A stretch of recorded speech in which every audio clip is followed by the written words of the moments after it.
நீங்கள் பார்த்து கொண்டிருப்பது உங்கள் ஜாஷுவா டிவி. சகல ஜனங்களுக்கும் நற்செய்தி.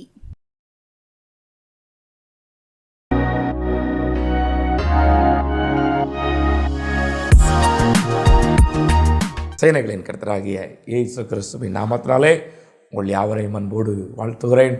இந்த ஜெப வேளை நீங்கள் அநேகர் கலந்து கொண்டு உங்கள் சாட்சிகளையும் உங்கள் ஜெப குறிப்பையும் அனுப்பும் பொழுது எங்களுக்கு ஒரு மிகுந்த ஒரு சந்தோஷமாக இருக்கிறது. உங்களுடைய ஜெபம் எங்களுக்கு ஒரு வேண்டுதலாக இருக்கிறது. ஆமென் சொல்லுங்களேன். ஆமாம் ஐயா, உங்களுடைய ஜெபம் எனக்கு தேவையாக இருக்கிறது. கர்த்தருடைய கிருபையினாலே நம்ம அநேக ஊழியங்களை செய்து வருகிறோம். அதை நீங்கள் அறிவீர்கள். சபைகளிலே கர்த்தருடைய வார்த்தை இன்னும் விதவிதமான வழிகளே கர்த்தருடைய வார்த்தையை சொல்லி வருகிறோம். உங்களுடைய ஜெபம் அதற்கு தேவை. கடந்த நாட்கள் கூட்டங்களில் உங்களுடைய ஜெபத்தினாலே கர்த்தர் அநேக அற்புதங்களை செய்து இயேசு ஜீவிக்கிறார் நிரூபித்தார். ஜனங்கள் அநேகர் கர்த்தருக்கு என்று ஒப்பு கொடுத்திருக்கிறார், அனைத்து விடுதலை பெற்றிருக்கிறார்கள். அதற்காக ஜெபித்த உங்களுக்கு நன்றி. இன்னும் உங்களுக்கு ஏதாவது ஒரு வேளை உங்களுடைய ஜெப குறிப்புக்காய் நான் ஜெபிக்க வேண்டும் என்று நீங்கள் விரும்பினால் உங்களுடைய ஜெப குறிப்பையும் இதோ இந்த நம்பருக்கு தெரியப்படுத்தலாம். கர்த்தர் உங்களை ஆசீர்வதிப்பாராக. இந்த நாளிலும் நம் வழக்கம் போல் ஒரு 2 ஜெப குறிப்புக்காய் ஜெபித்து இந்த நிகழ்ச்சிகளை சொல்ல இருக்கிறோம். என் அன்பு கர்த்தருடைய பிள்ளைகளை, நம்முடைய கூடுகையிலும் அநேக பிள்ளைகள் கொடுத்த ஒரு ஜெப குறிப்பு.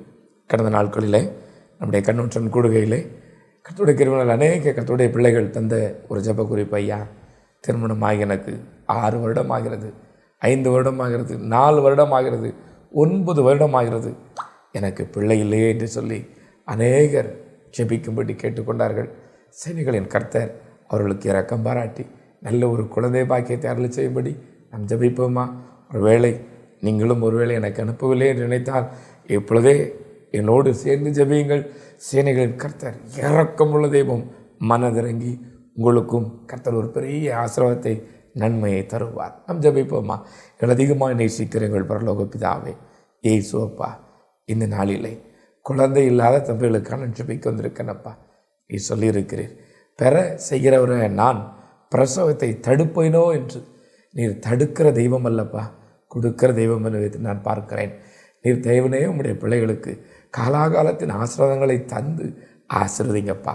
போதும் கர்த்தாவே, இவர்கள் வெட்கத்தை அனுபவித்த நாட்கள் போதும், இவர்கள் வருத்தத்தை அனுபவித்த நாட்கள் போதும், துக்கத்தோடு இருந்த நாட்கள் போதும் அப்பா. இனி இவர்கள் சந்தோஷத்தை சமாதானத்தை பெற்றுக்கொள்ளத்தக்கதாக தேவனே ஒரு நல்ல ஒரு குழந்தை பாக்கியத்தை அருளை செய்கின்றவரே. நீர் அப்படி செய்ய வல்லமை உள்ளவரை நான் பார்க்கிறேன்ப்பா. அநேகம் ஆயிரம் சாட்சிகளை கேட்க தேவரே நீர் கிருபை செய்திருக்கிறேன். இப்பொழுதும் அனுப்பியிருக்கிற இப்பொழுதும் அனுப்பாத இந்த உடைய பிள்ளைகளுக்கும் நீர் அப்படியே செய்யும். உடைய நாம மகிமைப்படும்படியாய், உமக்கு பிரியமாக உமக்கு சாட்சிகளாய் உடைய பிள்ளைகள் மாறும்படியாய் தேவனே நீர் இரக்கம் பாராட்டி அருளி செய்த தயவுக்காய் நன்றி செலுத்துகிறேன். நான் உடைய அடிமை அதிகாரத்தோடு சொல்வேன், இதுவே அவர்களுக்கு 1ஆம் மாதமாய் மாறட்டும் அப்பா. நசனாகிய இயேசு கிறிஸ்து ஜீவிக்கிறார்.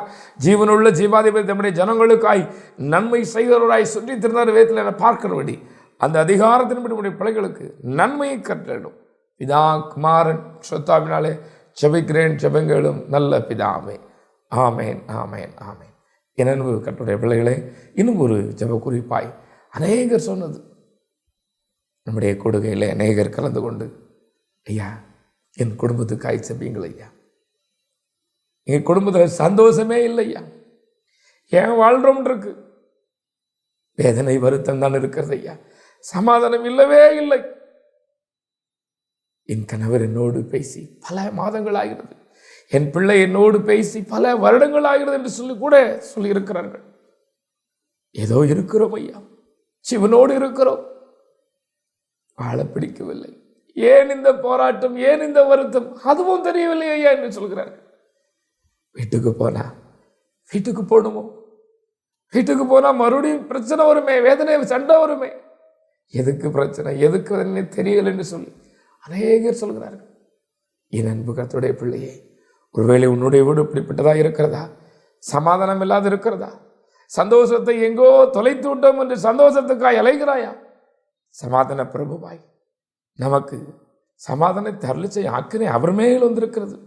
இந்த இயேசு அப்பாவை கூப்பிடுவோமா? சமாதான காரணர் வருவார், சமாதான சந்தோஷத்தை உங்கள் இல்லத்திலே தருவார், அதை இன்றைக்கே தருவார். நீ கூப்பிடும் பொழுது ஒருவேளை இந்த சமாதானத்துக்காக நீ எங்கெங்கெல்லாமோ அலையலாம், எங்கெங்கெல்லாமோ தேடி இருக்கலாம், யாரிடலாமோ நீ எப்படியோ உன்னை சமாதானப்படுத்தி கொள்ளலாம், சந்தோஷப்படுத்தி கொள்ளலாம் என்று நினைத்திருக்கலாம். ஆனால் நிரந்தர சந்தோஷம், நிரந்தர சமாதானம் இயேசு கிறிஸ்துவிடத்தில் இருக்கிறது ஐயா. இந்த தேவாதி தேவனிடத்தில் மனதார அப்பா என்று கூப்பிடுவீர்களா?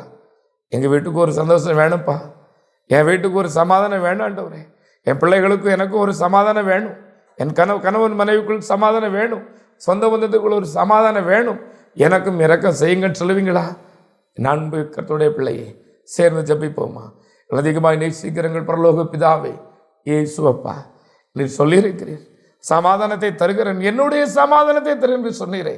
உம்முடைய சமாதானத்தை இப்பொழுது உம்முடைய பிள்ளையின் வீட்டில் வைக்கும் நான் செபிக்கிறேன்ப்பா. நீர் சொல்லியிருக்கிறீரே, முதலாவது ஒரு வீட்டுக்கு சென்றால் அதை வாழ்த்துங்கள் என்று சொல்லியிருக்கீங்க. அங்கே சமாதான பாத்திரம் இருந்தால் அது அப்படி பலிக்கும் என்று நான் உம்முடைய அடிவீர் அதிகாரத்தோடு கர்த்தாவே இந்த வீட்டை வாழ்த்துகிறேன். இங்கே சமாதானம் சந்தோஷமும் நிலைத்திருக்கட்டும் அப்பா, நிலைத்திருக்கட்டும். சகல ஆசீர்வாதம் இந்த வீட்டுக்கு வரட்டும் அப்பா. இவர்கள் பிரிந்திருந்த பிரிவினை போதும், ஒருவருக்கொருவர் பேசாமல் இருந்து துக்கத்தையும் வருத்தத்தையும் அனுபவித்தது போதும் அப்பா. இன்றைக்கு ஒரு சமாதானத்தை தாரும், ஒருவருக்கு ஒருவர் போயிருந்து சந்தோஷமாய் சமாதானமாய் வாழ தேவனே நீர் அனுக்கிரகம் பாராட்டும். பொல்லாத நயவஞ்சகமான மனுஷனுடைய வார்த்தைகளை நம்பி பிரிந்தது போதும் அப்பா, போதும். தேவனே நீர் மனதிறங்கும், மனதிறங்கும். சத்ருவின் சகல வல்லமைகளும் செயலற்று போகட்டும். பிரிவினையை கொண்டு வருகிற எல்லா அந்தகார கிரியைகளும் செயலற்று போகட்டும். நசனாகிய இயேசு கிறிஸ்துவின் கல்வாரி இரத்தத்தை விசுவாசத்தினாலே இவர்கள் ஒவ்வொரு வீட்டிலும் தெளிக்கிறனப்பா. இங்கே சமாதான சந்தோஷம் நிலைத்திருக்கட்டும் பிதாவே, நிலைத்திருக்கட்டும். இயேசு கிறிஸ்துவின் மூலம் ஜெபங்களும் நல்ல பிதாவே. ஆமேன், ஆமேன், ஆமேன். என் அன்பு கர்த்தருடைய பிள்ளைகளே, இந்த நாளிலும் நான் உங்களோடு பேசும்படியாய் என் எஜமான் இயேசு மகாராஜன் எனக்கு தந்த ஒரு வார்த்தை உண்டு. உங்களிடத்தில் வேத புஸ்தகம் இருக்கிறதா? நான் அடிக்கடி சொல்லுவேன், தயவாய் உங்கள் வேத புஸ்தகத்தில் எடுங்கள், அதில் என்னோடு திருப்புங்களேன். யோவான் எழுதின சுவிசேஷம் 1ஆம் அதிகாரம் 29வது வசனம் விதமாய் சொல்லுகிறது. யோவான் 1:29, உலகத்தின் பாவத்தை சுமந்து தீர்க்கிற தேவ ஆட்டுக்குட்டி. என் எஜமான் இயேசு மகாராஜாவுக்கு ஒரு பெயர் இருக்கிறது ஐயா, உலகத்தின் பாவத்தை சுமந்து தீர்க்கிறவர். எந்த பாவத்தை? உலகத்தின் பாவத்தை. இந்த உலகத்தில் எத்தனை கோடி மக்கள் இருக்கிறார்களோ அத்தனை கோடி மக்களின் பாவத்தையும் சுமந்து தீர்க்க வந்த ஒரு தெய்வம் ஐயா இந்த இயேசு ரட்சகர். ஆம், அவர் செய்தார். மனப்பூர்வமாய் தன்னை ஒப்பு கொடுத்தார். மனப்பூர்வமாய், கட்டாயம் அல்ல, விசனமாயும் அல்ல, மனப்பூர்வமாய் என் ஜனங்களுக்காய், என்னோடு என்னை நம்பி இருக்கிற ஜனங்களுக்காய், நான் படைத்த ஜனங்களுக்காய், நான் உருவாக்கின இந்த சட்டத்திட்டங்களை நானே சுமந்து தீர்க்கிறேன் என்று சொல்லி பாவத்தின் பலியாய் வந்தார் ஐயா. நம்மில் அநேகருக்கு ஒரு கேள்வி இருக்கலாம், ஏனையா இந்த தெய்வம், ஏனையா இந்த இயேசு ரட்சகர் உலகத்துக்கு வந்தார்? வேதம் சொல்லுகிறது, உலகத்தின் பாவத்தை சுமந்து தீர்க்கிற, உலகத்தின் பாவத்தை. வேதமாய் சொல்லுகிறது 1 யோவான் 2ஆம் அதிகாரம் 2ஆம் வசனம் விதமாய் சொல்கிறது, நம்முடைய பாவங்களை மாத்திரமல்ல சர்வலோகத்தின் பாவங்களையும் நிவர்த்தி செய்கிற பலியாய் இருக்கிறார் என்று. ஆண்டவராகிய இயேசு கிறிஸ்து நாம் ஜெபிக்கிற நம்முடைய பாவங்களை மாத்திரமல்ல, அவரை தேடுகிற நம்முடைய பாவங்களை மாத்திரமல்ல, சர்வலோகத்தின் பாவங்களையும் நிவர்த்தி செய்ய அவர் போதுமானவராய் இருக்கிறார். விதமாய் சொல்லுகிறது. 1 யோவான் 3:5 சொல்கிறது, அவர் நம்முடைய பாவங்களை சுமந்து தீர்க்க வெளிப்பட்டார் என்று அறியுங்கள். ஆம், அவரிடத்தில் எவ்வளவு வேணும் பாவம் இல்லை. என் ஆண்டவராகிய இயேசு கிறிஸ்துவின் பாவம் இல்லை, ஆனால் அவர் நம்முடைய பாவத்தின் பலியாய் வந்திருக்கிறார். ஒரு பட்டணத்திலே ஒரு வயதான ஒரு பெண்மணிக்கு ஒரு அழகான ஒரு ஆண்மகன் இருந்தான். முதிர் வயதிலே அவன் பிறந்ததினாலே இந்த தாய் அவனை மிகவும் நேசித்தார்கள். இந்த தாய் அவனை மிகவும் நேசித்தார்கள். இவனும் அந்த தாயின் மேல் அளவற்ற அன்பு வைத்திருந்தான். அளவற்ற அன்பு. அந்த அளவற்ற அன்பினாலே ஒவ்வொரு நாள் அவன் கல்லூரிக்கு சென்று வரும் பொழுது தன் தாய்க்காக ஏதோவது ஒரு வேலை, அங்கே சிறு வேலை எங்கேயாவது இருந்தால் அந்த சின்ன வேலையை செய்து அதில் வருகிற அந்த சொற்ப வருமானத்தில் தன் தாய்க்கு எதையாகிலும் வாங்கி கொண்டு வந்து, அம்மா இந்த கடையில் இது புதிதாக இருக்கிறது, இதை சாப்பிடுங்கள் என்று கொடுப்பான். தெருவே வேடிக்கை பார்க்குமாம். தன் தாயை எப்படி இவன் நேசிக்கிறான் பாருங்கள், தன் தாயை எப்படி இவன் நேசிக்கிறான் என்று பாருங்கள் என்று சொல்வார்களாம். இதை ஒரு பெரிய வசதி படைத்த ஒரு பணக்கார வீட்டின் ஒரு வாலிப பிள்ளை பார்த்திருக்கிறாள்.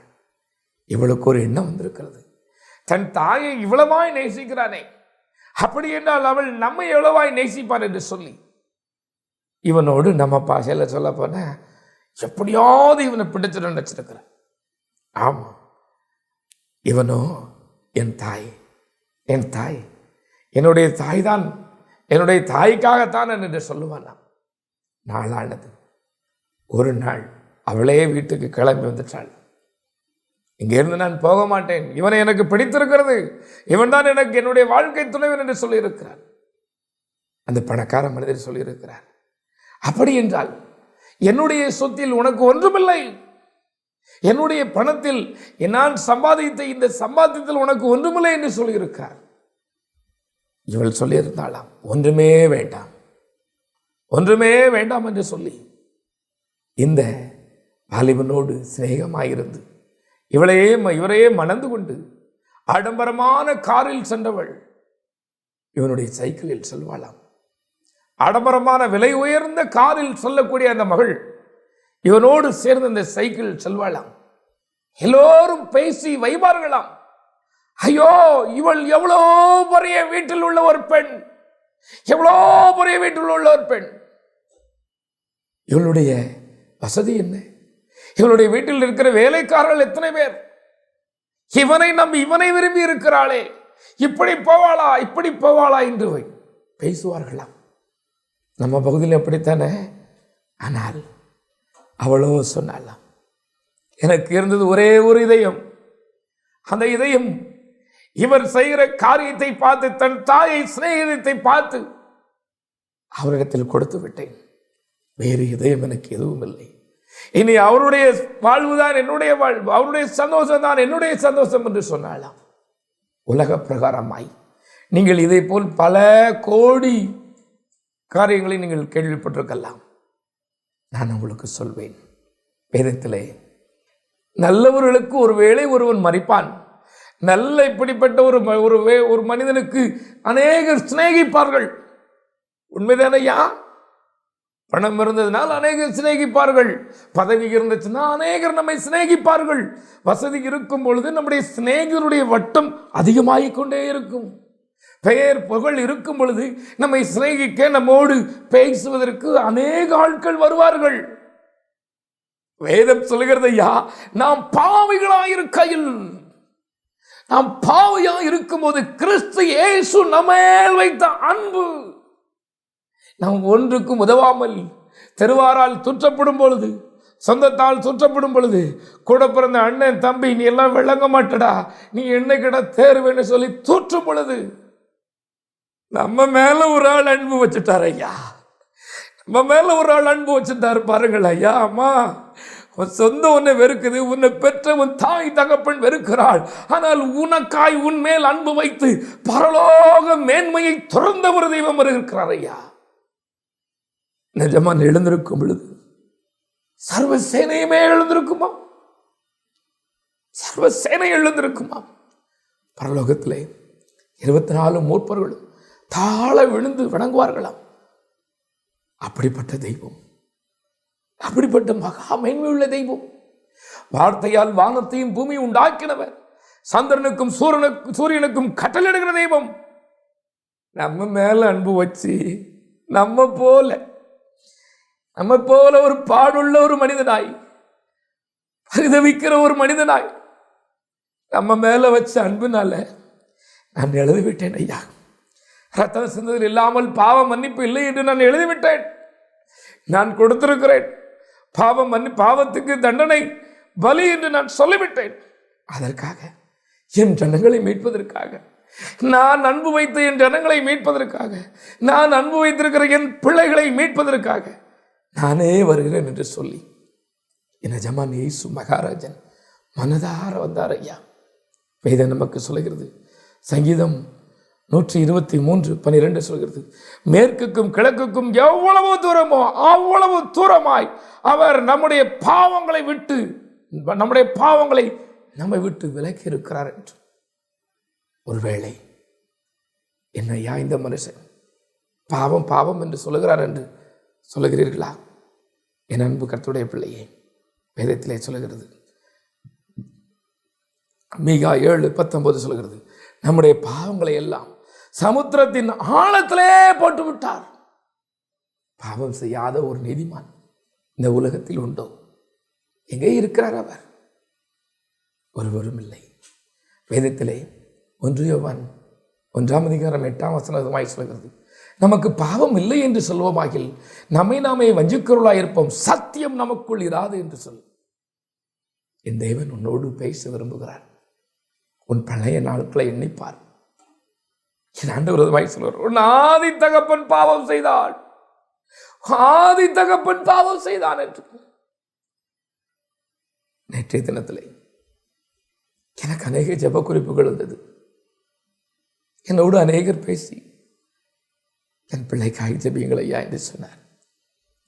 அதில் ஒரு ஜெப குறிப்பு, அவர் சொல்லுகிறார், 9 வருஷம் கழிச்சு எனக்கு பிள்ளையா, என் பிள்ளைக்கு 7 வயசு தான் ஆகுது, 4 மாசமா என் பிள்ளை டயலிஸ் பண்ணிக்கிட்டு இருக்கு ஐயா, உயிருக்கு போராடிக்கிட்டு இருக்குது. நான் ஒருவேளை பாவம் செஞ்சிருக்கலாம், என் சந்ததி பாவம் செஞ்சிருக்கலாம், என் பிள்ளை என்னையா பாவம் செஞ்சிச்சு, என் பிள்ளை என்ன பாவம் செஞ்சிச்சு. என்னுடைய இருதயத்தை அதை வெகுவாசித்தது. நானும் சொன்னேன்ப்பா, அவர் கேட்பது நியாயம்தானே, அவர் கேட்பது நியாயம்தானே. அவர் சொல்லுகிறார், நான் பாவம் செய்திருக்கலாம், என் தகப்பன் பாவம் செய்திருக்கலாம், என் பிள்ளை பாவம் செய்யலையே. எனக்கு ஒரு ஞாபகம் வந்தது, யார் நிஜமான் எப்படி சொல்வார் என்று எனக்கு ஒரு ஞாபகம் வந்தது. என்னுடைய கற்பனை என்னுடைய இதயத்தில் தோன்றினது. அப்படி என்றால் நான் பாவம் செய்யவில்லையே, என் பிள்ளை பாவம் செய்யவில்லையே, என் பிள்ளையை ஏன் இவ்வளவு, என் பிள்ளைக்கு ஏன் இவ்வளவு என்று அவர் கேட்டிருந்தார். வேதம் நமக்கு சொல்லுகிறது, பிதாக்களின் அக்கிரமங்களை பிள்ளைகளிடத்தில் விசாரிக்கிற தெய்வமா. என் அன்பு கர்த்தருடைய பிள்ளையே, நீ பாவம் இல்லை என்று சொல்லலாம், ஆனால் உனக்குள் பாவம் விளைந்திருப்பதை நீ என்றைக்கு ஒத்துக்கொள்வாய்? உனக்குள் பாவம் இருக்கிறதே, பாவம் செய்கிற ஆத்மா சாகும் என்று சொல்லி இருக்கிறது. நீ நித்தியத்துக்குள் வர வேண்டும், இந்த பரிசுத்த தேவனை அறிந்து கொள்ள வேண்டும், இந்த பரிசுத்த தேவனுக்காக ஏதாயிலும் செய்ய வேண்டுங்கிற ஒரு வைராக்கியம் உனக்கு வேண்டாமா? ஏதும் சொல்லுகிறது, பாவத்தை மறைக்கிறவன் வாழ்வடைய மாட்டான், அவைகளை அறிக்கை செய்து விட்டு விடுகிறவனோ இரக்கம் வருவான் என்று. என் ஆண்டவரும் உலக ரட்சகருமாகிய இயேசு மகாராஜன் சொல்லுகிறார். 1 பேதுரு 2:4 சொல்லுது, நான் பாவங்களுக்கு செத்து நீதிக்கு பிழைக்கும்படி அவர் தாமே தமது சரீரத்திலே நம்முடைய பாவங்களை சிலுவையிலே சுமந்தார், அவருடைய தழும்புகளால் சுகமானோம் என்று. என் ஆண்டவர் ஒரு வார்த்தையை சொல்வார், என் அன்பு கர்த்தருடைய பிள்ளையே, உங்கள் பாவம் அவர் உங்களை விசாரிக்கிறவர் அப்படின்னா உங்கள் கவலை எல்லாம் அவர் மேல் வச்சிருங்கன்னு சொல்லி 1 பேதுரு 5 சொல்லுகிறது, 5:8 சொல்லுகிறது. அதே போல ஏசாயா 53 சொல்லுகிறது, நமக்கு சமாதானத்தை உண்டுவிடும் ஆக்கினை அவர் மேல் வந்தது. என் அன்பு கர்த்தருடைய பிள்ளையே, என் அன்பு கர்த்தருடைய பிள்ளையே, இன்றைக்கு தேவாதி தேவன் உன் அருகே இருக்கிறார். உன் பாவத்தை இன்றைக்கு அவர் மேல் வைத்து விடுவாயா? உன் பாவத்தை அவர் மேல் வைத்து விடுவாயா? உன் பாவத்தை அவர் மேல் வைத்து விடுவாயா? அவர் சுமக்க விரும்புகிறார். உன் பாவங்களை, உன் அக்கிரமங்களை சுமந்து தீர்க்க விரும்புகிறார், தீர்க்க விரும்புகிறார் ஐயா. உன் பாவம் அவருக்கு பெரியதில்லை, உனக்கு தான் பெரியது. உன் சாபம் உனக்கு பெரியது, ஆனால் அவருக்கு சிறியது. உன் பாவத்தை யார் சுமப்பார்? எங்கள் சாபத்தை யார் சுமந்து தீர்ப்பார் என்று புலம்புகிறாயா? ஒரு பட்டணத்திலே ஒரு நாள் கன்வென்ஷன் கூடுகை முடிந்தவுடன் அநேகர் ஜெபிக்க வந்த பொழுது அவர்கள் சொல்கிறார்கள், ஐயா, எங்க குடும்பத்தில் பொம்பளை பிள்ளை பிறந்துச்சுன்னா 13 வயசுக்குள்ள எல்லா நாளும் சத்துருதையா. 6 தலைமுறையா இது நடந்து கொண்டு இருக்கிறது என்று சொன்னார்கள். என்ன ஒருவன் சொன்னார், ஐயா எங்க குடும்பத்தில் ஒவ்வொரு தலைமுறையாய் மனநலம் பாதிக்கப்பட்டவர்கள் வந்து கொண்டு இருக்கிறார்கள் என்று. ஒரு நாள் அருமையான தேவ மனிதர் மோகன் சி லாசரஸ் ஐயா சொன்னார்கள், ஒரு குடும்பம் ஒரு மாட்டை உயிரோடு தோல் உரித்து விட்டதாம் பல தலைமுறைக்கு முன்பு. ஆனால் அந்த தலைமுறையில் வரும் ஒவ்வொருவருக்கும் இந்த மாடு கால் போலே இருக்குமாம். ஏதோ ஒரு பாவம் முன்னருடைய சாபம் தொடர்ந்து கொண்டு வந்து கொண்டிருக்கிறதோ. பிரிவினை என்று பிரிவினை வந்து கொண்டிருக்கிறதா. இன்னும் ஒரு நாள் ஒருவர் சொன்னார்கள், ஐயா எத்தனைதான் நிலைத்தால் எவ்வளவுதான் பெரிதாய் பெண் தேடினாலும் எங்கள் குடும்பத்தில் ஒருவன் கல்யாணமாகாமல் அப்படியே இருந்து கொண்டிருக்கிறான். சாபம் என்றைக்கு மாறும் என்று சொல்கிறீர்களா? என் அன்பு கர்த்தருடைய பிள்ளையே, இன்றைக்கு அவர் மேல் வைத்துடுங்கள். வேதம் சொல்கிறது, 1 யோவான் 1:9 சொல்கிறது, நம்முடைய பாவங்களை நாம் அறிக்கையிட்டால், பாவங்களை மன்னித்து எல்லா அநியாயத்தையும் நீக்கி நம்மை சுத்திகரிப்பதற்கு தேசு உண்மையும் நீதியுள்ளவராய் இருக்கிறார் என்று. இன்றைக்கு அறிக்கையிடு, விட்டுவிடு, தொடராதே, பாவத்தை தொடராதே. பழைய சிநேகம் உனக்கு வேண்டாம், பழைய பாவ சிநேகிதன் உனக்கு வேண்டாம், பழைய பாவ நண்பர்கள் தோழிகள் வேண்டாம். எஜமான் பரிசுத்தர், அவரிடத்தில் எவ்வளவேனும் இருள் இல்லை. ஒரே ஒரு சம்பவத்தை சொல்லி உங்களை ஜெபிக்க அழைக்கிறேன். என் அன்பு கர்த்தருடைய பிள்ளையே, வேதத்தில் இதமாய் சொல்லியிருக்கிறது, என்னாருடைய நாமம் மகிமைப்படுவதாக. 1 மத்தேயு எழுதின சுவிசேஷம் 9ஆம் அதிகாரம் 6ஆம் வசனத்திலே ஒரு சம்பவம் இருக்கிறது. அங்கே ஒரு திமிர்வாதக்காரனை எஜமானிடத்தில் கொண்டு வருகிறார்கள். அவன் திமிர்வாதக்காரனாயிருந்து எந்த ஒரு வேலையை செய்ய முடியாமல் அப்படியே வாதத்தில் இருக்கிறது போல இருக்கிறான். அவனை கொண்டு வருகிறார்கள். ஆண்டவர் சொல்கிறார், உன் பாவங்கள் உனக்கு மன்னிக்கப்பட்டது என்று. அவ்வளவுதான். திமிர்வாதக்காரன் எழுந்து நடந்து அப்படியே ஓடிவிட்டான். என் அன்பு கர்த்தருடைய பிள்ளையே, இன்றைக்கு உன் குடும்பத்தை தொடர்ந்து வியாதி பிடித்து கொண்டு இருக்கிறதோ, நான் சொன்னது போல ஒவ்வொரு பிள்ளையும் குறை பிள்ளையாய், மனநலம் பாதிக்கப்பட்ட பிள்ளையாய், இல்லையேல் ஒவ்வொரு தலைமுறைக்கும் ஒருவர் ஒரு இளம் வயதிலே மரித்து கொண்டு இருக்கிறார்களா? உன் பாவத்தை மன்னிக்க ஒருவர் இருக்கிறார் ஐயா. என் அன்பு சகோதரனே, சகோதரியே, ஒரு பெண் எனக்கு இளமாய் சொன்ன ஒரு யாபம் வருகிறது. அவள் சொல்வாள், என்ன, நான் 6 முறை கர்ப்பம் தரித்திருக்கிறேன், 7 மாதத்தில் அது அபாசனாய்விடும் என்று. 7 மாதம் அது அபாசனாய்விடும். 6 முறை ஐயா, 1 முறை 2 முறை அல்ல, 6 முறை இப்படி நடந்திருக்கிறது. இனி எனக்கு வாழ்வு இல்லை, என் வாழ்வு போதும் என்று சொன்னாள். என் அன்பு சகோதரனே, சகோதரியே, ஏதோ ஒரு சாபம், ஏதோ ஒரு பாவம் உன்னை தொடர்ந்து கொண்டு இருக்கிறதோ, இன்றைக்கு உன் பாவத்தை, உன் அக்கிரமத்தை தேவன் மேல் வை. அவர் சுமந்து தீர்த்து விட்டார். நமக்காய் ஒருவர் மரிக்க ஒருவரும் நீ ஒருவேளை நினைக்கலாம், என் பாவங்களை யார் சுமப்பார் என்று, என் அக்கிரமங்களை இந்த தெய்வம் சுமந்து கொள்ளுமா என்று. ஆம், வந்ததே அதற்காகத்தான் ஐயா. நம்முடைய பாவங்களை மீட்டு நம்மை ரட்சிக்கிறதற்காகத்தான் ஆண்டவராய் இயேசு கிறிஸ்து வந்திருக்கிறார். பாவிகளை ரட்சிக்கவே கிறிஸ்து இயேசு உலகத்தில் வந்திருக்கிறார். ஏதும் சொல்லுகிறது, பாவத்தின் சம்பளம் மரணம் என்று. இன்றைக்கு வேண்டாம் ஐயா, மனம் போல் வாழ்க்கை வேண்டாம். கிறிஸ்துவை அறிந்த பின்னும் உன் மனம் போல் வாழ்வு இருக்கிறதா? கிறிஸ்துவுக்காய் உன்னை ஒப்பு கொடுத்த பின்பும் உன் வாழ்வு மனம் போல் இருக்கிறதா? நீ அதன் நிமித்தம் சாபத்தில் வாழ்ந்து கொண்டிருக்கிறாயோ? இந்த சாபத்தை தொலைக்க, இந்த சாபத்திலிருந்து உன்னை விடுவிக்க இயேசு கிறிஸ்துவின் ரத்தம் மாத்திரமே செய்ய முடியும். ஏனென்றால் இது பழுதற்ற ரத்தம். ஏனென்றால் இவர் பாவி அல்ல, பாவியின் மேல் வைத்த அன்பு. இந்த பாவியின் மேல் வைத்த அன்பினாலே தான் இந்நாள் வரைக்கும் நான் ஜீவனோடு இருந்து கொண்டிருக்கிறோம் ஐயா. இந்த தெய்வம் எல்லாருக்கும் தெய்வம் ஐயா, ஒருவருக்கு மாத்திரமல்ல. தம்மை நோக்கி கூப்பிடுகிற யாவருக்கும், உண்மையாய் தம்மை நோக்கி கூப்பிடுகிற யாவருக்கும் கர்த்தர் சமீபமாய் இருக்கிறார் என்று வேதம் சொல்கிறது. இன்றைக்கு கூப்பிடுவாயா சகோதரனே, என் அன்பு சகோதரியே, கூப்பிடுவாயா? உலகத்தின் பாவத்தை சுமந்து தீர்க்க வந்த தெய்வம் பாவத்தை சுமக்க மாட்டாரா?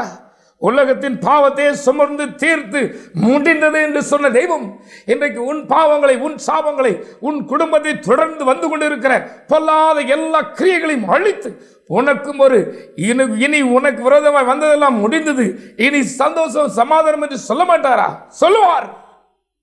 ஜெபிப்பாயா? கண்களை மூடி, அப்பா எங்க வீட்டில் ஒரு சமாதானம் வேண்டும். இன்னும் ஒரு நாள் ஒருவர் சொன்னார், 4 தலைமுறையாய் நாங்கள் வாடகை வீட்டில் வாழ்ந்து கொண்டு இருக்கிறோம் ஐயா என்று. என் அன்பு கர்த்தருடைய பிள்ளையே, சாபம் தொலைந்து போக வேண்டும். நீ சொந்த வீட்டில் இருக்கணும். சாபம் தொலைந்து போகணும். இனி நீ மலடியா இருக்கக்கூடாது. உன் சாபம் தொலைந்து போகணும். இனி நீ வியாதிக்காரனா இருக்கக்கூடாது. உன் காரியங்களை நிஜமான இடத்தில் ஒப்புவி. அப்பா என்னை மன்னிங்கன்னு சொல்லு. அப்பா என்னை மன்னிங்கன்னு சொல்லுங்க. என் முன்னோருடைய பாவங்களை மன்னிங்கன்னு சொல்லுங்க. என் முன்னோருடைய சாபங்கள் எல்லாம் தொலைந்து போகட்டும் அப்பா. எங்களை தொடர்ந்து வந்து கொடுக்கிற இந்த வியாதிகள் இனி வேண்டாம். என்னை தொடர்ந்து பிடித்துக் கொண்டிருக்கிற தரித்திரம் வேண்டாம். என்னை தொடர்ந்து பிடித்துக் கொண்டு இருக்கிற இந்த போராட்டங்கள் வேண்டாம் என்று சொல்லு. ஏசப்பா, நான் உம்முடைய இடைமையில் அதிகாரத்தோடு உம்முடைய பிள்ளைகளுக்கு நீர் எனக்கு காண்பித்த வசனங்களை சொன்னேன். ஆண்டவரே, உம்முடைய பிள்ளைகள் நம்பி ஜெபிக்கிறாளப்பா. இவர்களுடைய விசுவாசம் பெருகத்தக்கதாக தேவனே நீர் ஒவ்வொருவருக்கும் அற்புதம் செய்யுங்கப்பா. இந்த ஜெப வேளையிலே யார் யார் ஜெபித்துக் கொண்டு இருக்கிறார்களோ, யார் யார் இதயத்திலிருந்து உண்மை அப்பான்னு கூப்பிடுறாங்களோ, அத்தனை பேருக்கும் நீர் வெளிப்படுவீராக. நீர் நன்மை செய்கிறவராய் சுற்றித் திரிதீர் அல்லவா? நீர் நன்மை செய்கிறதே உமக்கு சுவாபம் லட்சணமாய் நான் பார்க்கிறேன்ப்பா. இவர்களுக்கு நன்மை உண்டாகட்டும். பிதா, குமாரன், பசுத்தாவின் மேலே ஜெபிக்கிறேன். ஜெபங்களும் நல்ல பிதாவே.